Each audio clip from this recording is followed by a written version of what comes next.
Hey there, guys. Yeah, I decided to do it. We're gonna react to the History in Girls und Panzer Part 1 by Potential History. I'm probably going to regret this, aren't I? He's made 3 of these videos. There's a Part 2, and then there's one for the film or something.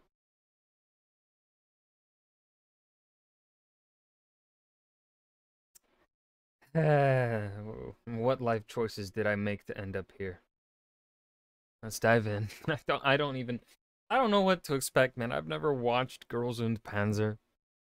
I Hi, my name's Johnny, and I'm not a big fan of anime. Miss me with that gay shit. Not for any particular reason, I just could never get into it. And to be honest, I never really tried. honestly, really, the only anime I like is Demon Slayer, particularly because of the animation and the swords, and Naruto. Specifically, only Naruto Part 1. I cannot get in. I just do not enjoy Shippuden really, like, much at all. The power creep ruins Shippuden really for me. But about a year ago, I found something that was so strange I couldn't pass it up. This thing was Girl and Panzer, which, to be put simply, is a high school drama with tanks. Huh? How do high schoolers get tanks? And although this sounds like the dumbest thing you have ever heard, and believe me, I did too, it kept true to a lot of the history that surrounds these World War II vehicles and their time periods. So I thought I'd analyze it. This is the history behind Girl and Panzer.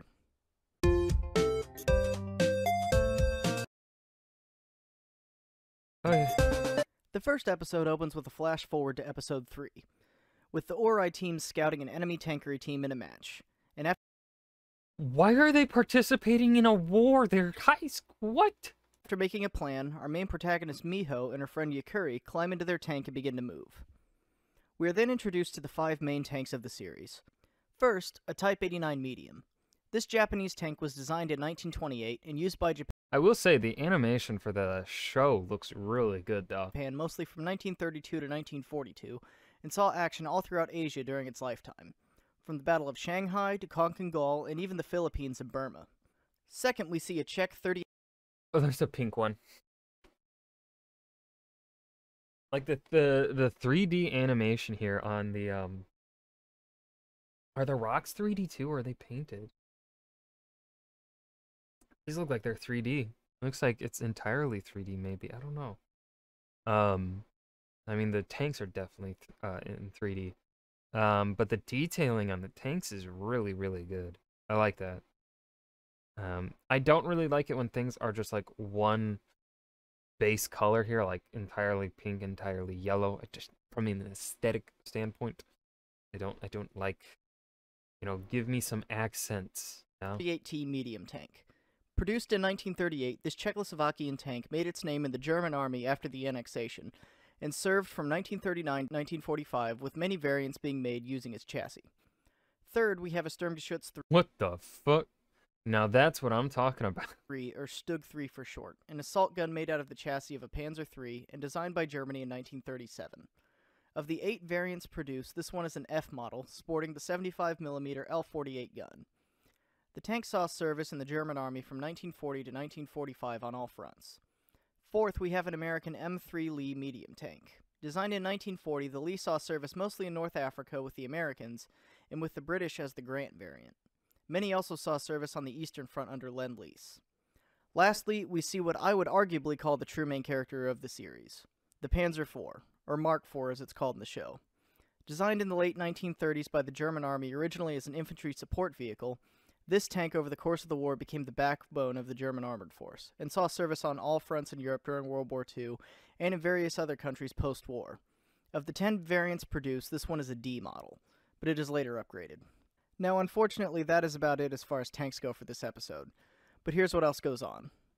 Back in the present after the flash forward ends, we meet our protagonist Miho, new to the school she is attending, Ori High. On her first day, she meets 2 friends, which is the date of the German invasion of Russia, Operation Barbarossa. I don't know if this anime is a giant red flag or not. Because, there, like with Attack on Titan, there are some problematic things with, the whole genocide bit and how the author handles it. Um, this right now, going off of the vibes, and typically how also uh tanks and stuff are in mass media, uh specifically, World War II references and stuff are in mass media kind of like this. It could be problematic. See? In 1941. Just stop! Just stop it! And that Hanna's is December 16th, the same date as Germany's invasion of the Ardennes, codenamed Operation Watch on the Rhine, in 1944. The three are instantly inseparable because the script requires for them to be. Let's all be best friends! Best friends! Best friends! Best friends! Best friends. Guys, I think they're best friends. After this, we first meet the student council, who inform Miho that the sport of tankery will be resumed at the school, and they quickly pressure her to join. The sport of tankery. Does she have a monocle? God, that's scary. Later that day, the student council interrupts their class for an assembly about electives, and the sport of tankery is introduced. Now this is where you really have to begin to suspend your disbelief, because to sum it up quickly, tankery is where high school girls fight in World War II style tanks for sport, but nobody dies somehow. Oh, at least they don't die.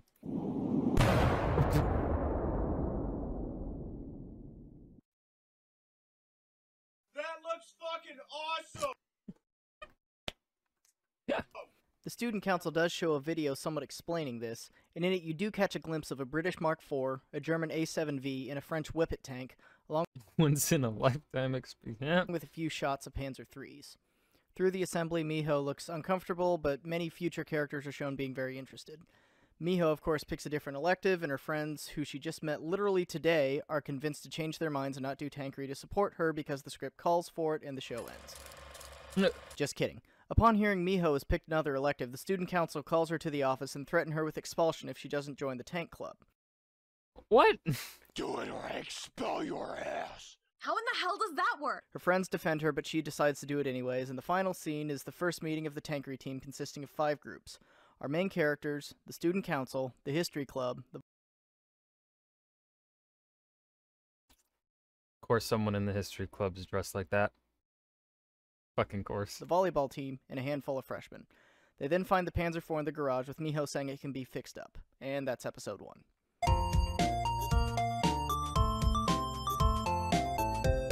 The episode begins with the 5 teams looking for more tanks to complete their team. The tanks found are the ones shown in the previous episode, with the 38T found by Miho and the gang while being stalked by and later meeting Yukari, my spirit animal. It was a mainstay of Field Marshal Rommel's 7th Panzer Division and was an important tank in the initial stages of the Blitzkrieg. That's a red flag. You went kind of crazy there. Sorry. The Stug 3 is found by the History Club, the Type 89 is found by the Volleyball Club, and the M3 Lee is found by the freshmen. As the tanks are assembled and the characters discuss and claim them, 2 historical errors are made. First, Monocle Girl refers to the 38T as a light tank, when it was classed as a medium by the German army. Ooh, good God. The second is this line. You fool! The Assault 3 is a wonderful tank. It was able to repel the fierce Russian attacks. Apologize to the Finnish!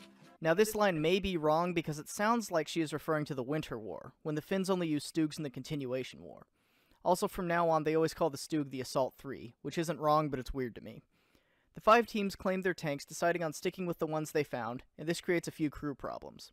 The Panzer IV is currently understaffed with only 4 members and needing 5, with a commander, loader, gunner, driver, and radio operator. The 38T is understaffed, needing 4 crew and only having 3, a commander who also works the gun, a loader, a driver, and a radio operator. And lastly, the M3 Lee, which is the American version of the tank and only has 6 crew when it needs 7. A commander, 2 loaders, 2 gunners, a driver, and a radio operator. If this were the British M3 Grant variant, they would be fine, as the British eliminated the radio operator by creating a bulge in the back of the turret to place the radio by the commander. The Type 89 and the Stug 3 are crewed to full capacity. The teams then fix up their tanks just by washing them somehow, and they await their tankery instructor to come teach them the next day. That night, Miho and the gang visit a tank store, something I really wish existed, and we see a few references with I'm realizing that this is just probably potential history's like wet dream fantasy world, where he can just play with tanks all day long. within. The walls are lined with everything from uniforms to guns to sprockets and road wheels. Also, Yukuri is my spirit animal. That's not true. That's not true at all. They each have their own personalities, their very own traits, and they change depending on who's operating them. There's also an A7V like the one seen previously on the TV in the corner, and the Tank Arcade game is utilizing a German tank sight on the screen and the steering wheel of a Tiger 1 as controls. And I also think this game is a reference to the 1980 arcade game Battlezone. They also take a few seconds to BS the way tankery is safe. It's okay. They use live rounds in matches, but they're used with an emphasis on the participant's safety. And there is an exposition dump about the upcoming tankery tournament in the news report on the TV. The girls then go home and eat using German mess kits. The next day, Miho runs into a human existential crisis on the way to school, and that Oh my god, it's me. becomes important later. I was forever trapped in an infinite timeline of pain and suffering. I envy death. At tankery practice, the instructor enters being airdropped from a cargo plane in a Japanese Type 10 main battle tank, the only modern tank used in the series. Although her uniform looks very Whew.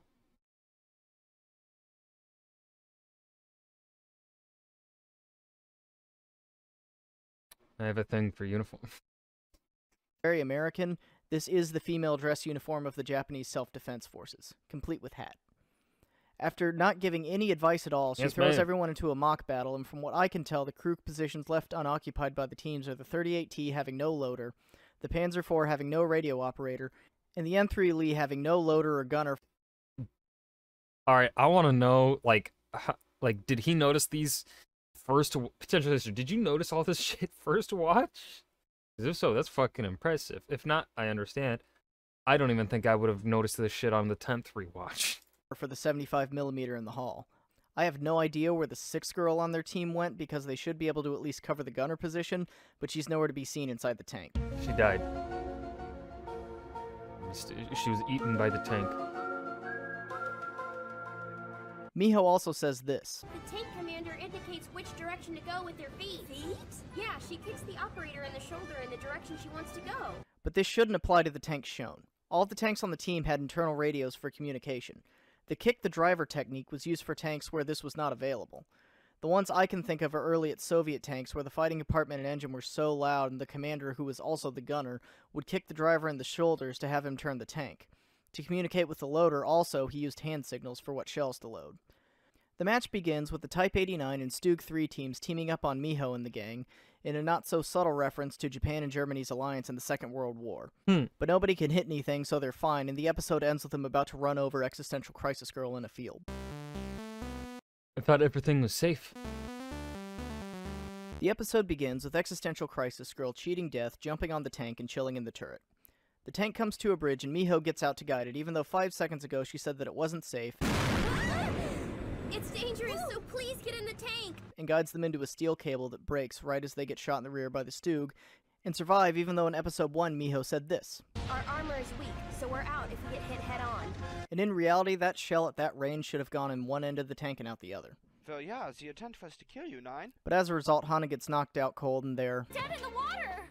Luckily, Existential Crisis Girl, or Mako, takes over and learns how to drive by reading 3 lines of the manual.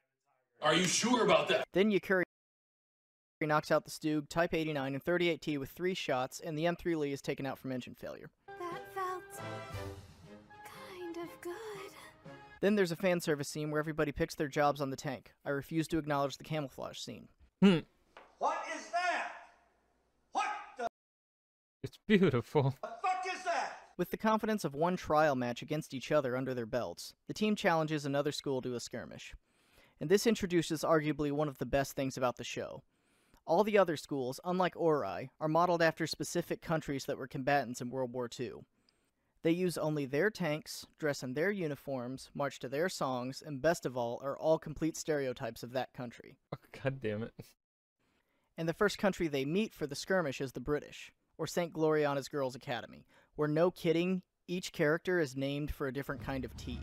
Also, most of the time that they are on screen, the song the British Grenadiers plays, and it makes me smile to think that a song that British soldiers marched to in the 18th century is still being played and known by many. The always composed British commander Darjeeling accepts their invite for the skirmish. The British team sports one Mark IV Churchill infantry tank, a heavy tank produced and used by the British from 1941 to I kind of want to watch this show now. 52, and 4 Matilda II infantry tanks, produced and used by the British from 1938 until 1943, with some seeing service until 1945 in the Pacific. Before the match, the British promised to not fight dirty like Saunders or Pravda, the American and Russian schools. Hey Darjeeling, how's that Empire doing? Get wrecked. And the match has begun. Also, fun fact, the necklaces the judges at this match are shown wearing are called Fieldgemeirie, and they are what German military police wore during World War II to denote their status as MPs.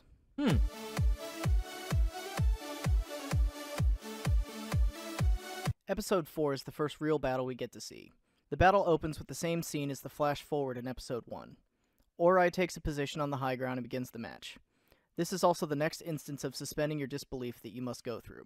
To name a few, that Churchill is moving too fast, that Matilda is moving too fast, that Type 89 is moving too fast, that Panzer IV is moving too fast. See a pattern here? The most egregious of these are the British tanks, as the Churchill and Matilda are classified as infantry tanks, meaning they support foot soldiers and as a result are designed to be very slow because there's no point in having it go any faster than a man can walk.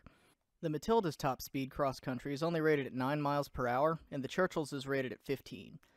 In fact, the fastest tank on the whole battlefield is the Panzer 38T at 26.1 miles per hour on road, and all tanks involved look like they're going much faster than that.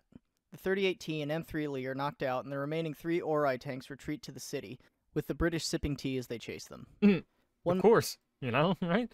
And why the fuck are they allowed to go into a city? Like, is this not in a controlled environment? Matilda is taken out, along with the Stug 3 and Type 89, leaving the Panzer IV all alone. Nice job, Irwin. Can do without the flags, huh? Of course not. Well, until the 38T comes back and is promptly killed. I want to go home.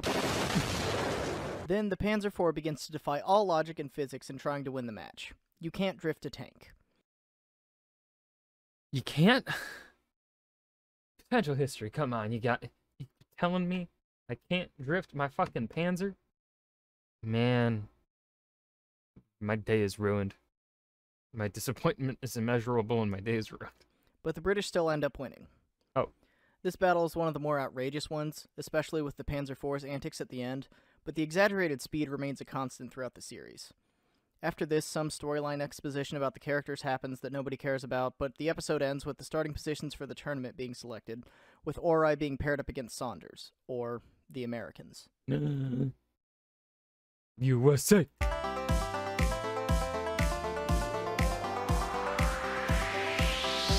This video is getting long.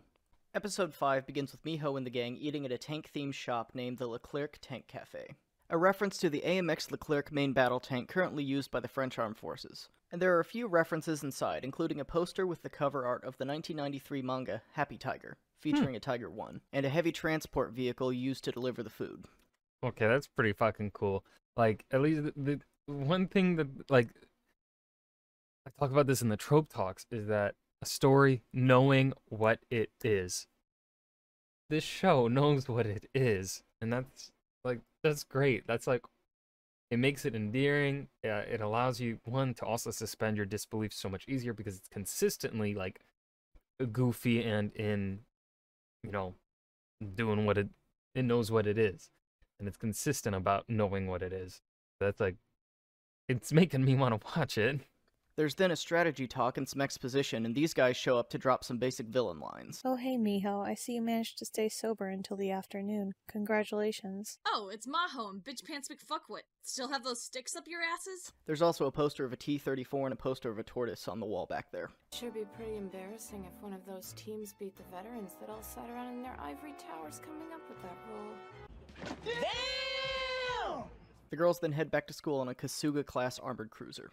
The next day, What? The girls go to Yukari's house looking for her after she wasn't in school, and inside her room there's a treasure trove of World War II references. In fact, instead of listing them all off, I'm going to label them on the screen as they come up, because there are literally that many. Also, Yukari is my spirit animal. I think he He's found the love of his life. So completely into tanks that she can't really find friends that understand her. After a while, Yukari returns and reveals that she's been spying on the school they're up against first in the tournament. She plays them a video she took while there, and in it she spots the team's vehicles, which consist almost entirely of N4 Shermans and their variants. The Sherman was an American-made tank developed in 1940 and saw service in the US, British, and Soviet armies throughout World War II, and in many other conflicts under many other flags after that. The variants spotted are the M4A1, which sported the larger T-23 turret and a new 76mm gun, and the M4A6, a rare variant with only 75 built, featuring a multi-fuel engine and a part-cast, part-welded hull design. Also, a lot of the tanks are shown equipped with sand skirts, which is something the Americans were not fond of and did not use much during the war. At the American school meeting, there's a historical error made. In the order of battle, the girl announcing mentions them using one Firefly. Now, this was a real tank that was based off the Sherman series, but it was a conversion made using the British 17-pounder gun. The US Army never used it, and it doesn't make any sense having it on the American team. The last reference in the cutaway is when Yukari is found out and asked for her class and grade, she responds, The 6th Armored Division, Oddball, Sergeant 3rd Class. Huh? a reference to Donald Sutherland's character in the movie Kelly's Heroes, where he plays a tank commander. Yukari then books it out of there, and back in the present day, they discuss strategy. Jeez, how'd you get out of there? Oh my god, get down! She's got a gun! Also, Yukari's my spirit animal. Tanks were always my friends in the past. The next day, the crews practice and receive uniforms for the match. After this, we get to formally meet the American team, Saunders High. The stereotypes for this school are pretty much what you would expect. They are filthy rich and have a ton of everything. The most tanks, the largest ship, and a million food trucks. They're also loud and obnoxious and very full of themselves, even bringing cheerleaders to their match. Hey there, Anna. It's been USA, a while. I see you're USA, still legally dwarf, USA. Ken. This is the first match of the series with a flag tank that, if taken out by the enemy team, causes an automatic loss for that team. And the rest of the matches in the series are set up this way. After some dialogue, the match starts. Fight! And mostly consists of the Americans rushing the Ori team and then the Ori team running away. There's also this scene. Say, do you know this old joke? The American president used to show off quite a bit. He said, "We have everything in our country." Then a foreign reporter asked him, "Does that include the hotline to hell?" That I thought was going to be Why are another we here, just to suffer? niche historical reference, but I can't for the life of me figure out what the hell she is talking about. But from what I can gather, it's some kind of statement on the Americans cheating. And yes, of course, the Americans cheat. And this is revealed a few scenes later when they begin listening to Ori's radios. Isn't that illegal? What did you just say to me? I'm pretty sure this requires a warrant. Are you some kind of fucking comic? This may be a reference to the Allies breaking the German Enigma code during World War II. Miho soon figures this out, though, and begins giving fake orders over the radio and texting the real ones via Sayori. They then later lure two Shermans out into the open where one is destroyed by the Stug 3.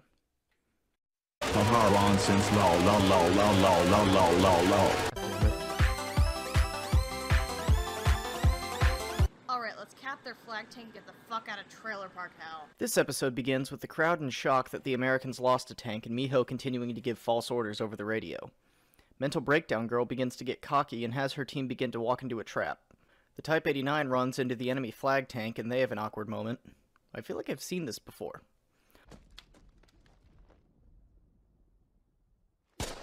No. Also, once again, the Type 89 is an infantry tank with a top speed of 16 miles an hour, and the Sherman has a top speed of 30 miles an hour, so this shouldn't even be a chase. But thou must do what thine script commands. Also, the script becomes self-aware for a second. What are you doing? They're only a Type 89, you know? But the chase leads... At least... See, that makes it endearing. Again, the show knows what it is. So, like, I'd let that side, like, that shows that the author, the story writers, they're aware that what they're doing makes no sense, but they're here to have fun and tell their story. Like, leads to the American flag tank being ambushed, and the Ori team chases it with the Americans chasing them. As this girl loses it, spouting Americanisms as she goes. Our school is on a different level than yours! Who the hell do those girls think they are? They can't do squat and they're trying to come after us! Their school's getting shut down soon anyway! Then there's an hour of chase scene with the Type 89 and M3 Lee being taken out until the Panzer IV gets to higher ground. Americans, I have the high ground. and kills the American tank right as the Firefly kills the Panzer IV, winning Ori the match. Face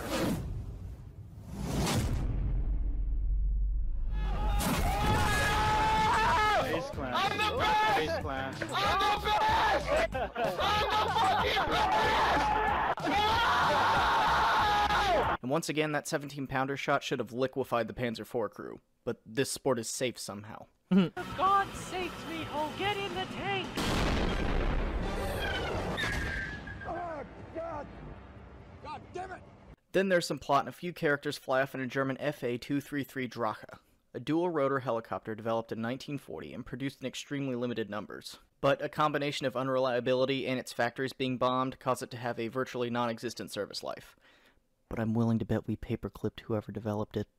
Close the episode, we are shown a clip of the next team against Ori in the tournament, Pravda, or the Russians, moments after their victory over the Polish team. Damn it. With several T-34s overlooking a burned-out twin-turret 7TP tank.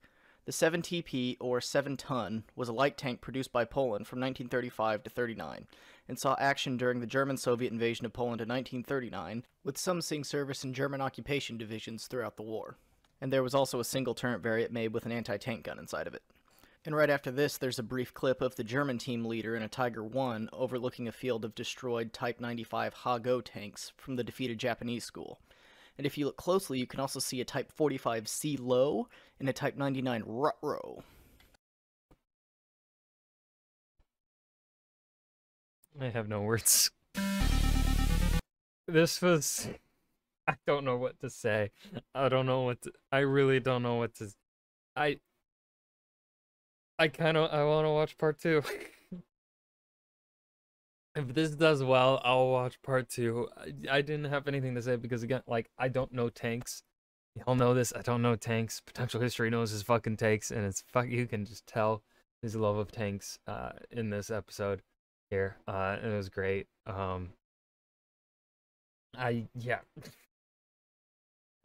That was the history in Girls on Panzer Part 1. Will I react to Part 2? That's up to you guys. I hope you guys enjoyed. Remember to hit that like button and subscribe for more. And I will see you guys in the next video. Peace.